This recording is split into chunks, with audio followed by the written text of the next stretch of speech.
नमस्कार आप सभी को। कल पीजीटी की वैकेंसी विड्रॉ कर ली गई है एचपीएससी के द्वारा। इसमें कुछ अच्छा हुआ है, कुछ बुरा हुआ है, वो मैं आपसे शेयर करना चाहती हूँ। अच्छी जो चीज हुई वो ये है कि 50% और नेगेटिव मार्किंग कंडीशन अब हट जाएगी।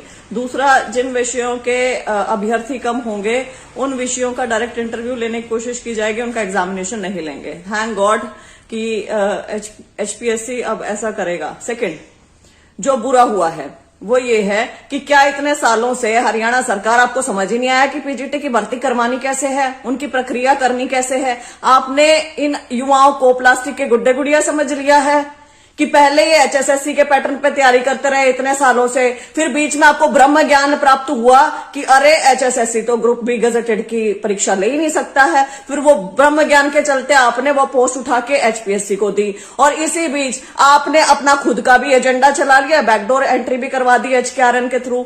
फिर बीच में आपको दोबारा यहाँ पे भर्ती विज्ञापित करी है, उसमें 50% की कंडीशन और नेगेटिव मार्किंग डाल दी। खुद उसमें लिखते हैं एडवर्टीजमेंट में कि जिन विषयों के कम स्टूडेंट्स होंगे उन विषयों के हम इंटरव्यू लेंगे, लेकिन फिर बाद में खुद ही कह देते हैं कि हम उनका टेस्ट लेने के लिए जा रहे हैं। अब वो अभ्यर्थी कोर्ट में जाते हैं, लड़ते हैं, कोर्ट से आपको फटकार लगती है, आपको पता चलता है कि आप गलत फुटिंग पे हो, फिर आप वो वैकेंसी विड्रॉ करते हो, और अब आपको दोबारा ब्रह्म ज्ञान प्राप्त हो गया कि अब हम ऐसे नहीं करवाएंगे। अब हम एक काम करते हैं, एचसीएस की तर्ज पे इसकी परीक्षा लेते हैं, पहले एक प्रीलिम्स लेंगे फिर एक मेंस लेंगे, और हम अब ऐसे करने वाले हैं, ऐसे करते हैं। क्या बात, 4-5 साल से यही चीज ना समझ में आई कि लेना कैसे है। अभ्यर्थी पागल है, पहले एचएसएससी की तैयारी कर रहे थे, अब एचपीएससी की तैयारी कर रहे थे, अब अलग से एचसीएस की अलग से तैयारी करेंगे। वो अभ्यर्थी क्या करेंगे जिनके प्रैक्टिकल सब्जेक्ट्स है, मैथ्स एटसेट्रा, वो कैसे, मतलब क्या करेंगे वो।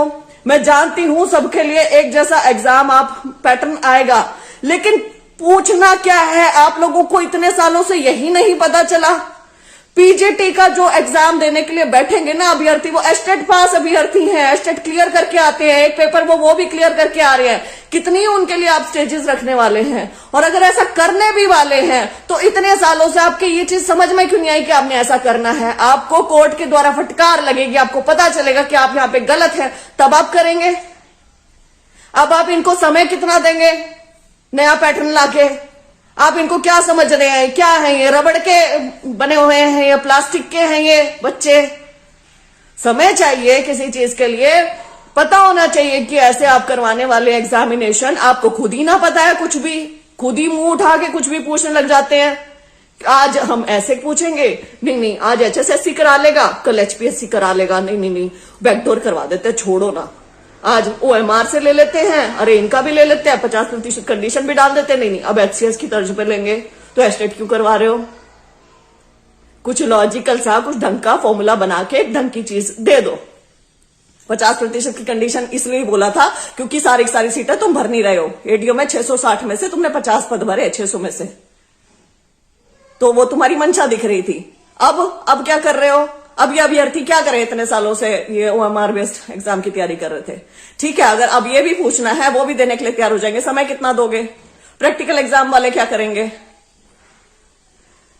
वो चीजें करिए जो लॉजिकल हो, वो चीजें कीजिए जो समझ में आए अभ्यर्थी को, वो चीजें कीजिए जो अभ्यर्थियों के हक में हो। प्रताड़ित मत कीजिए, मानसिक प्रताड़ित मत कीजिए, हरास मत कीजिए अभ्यर्थियों को।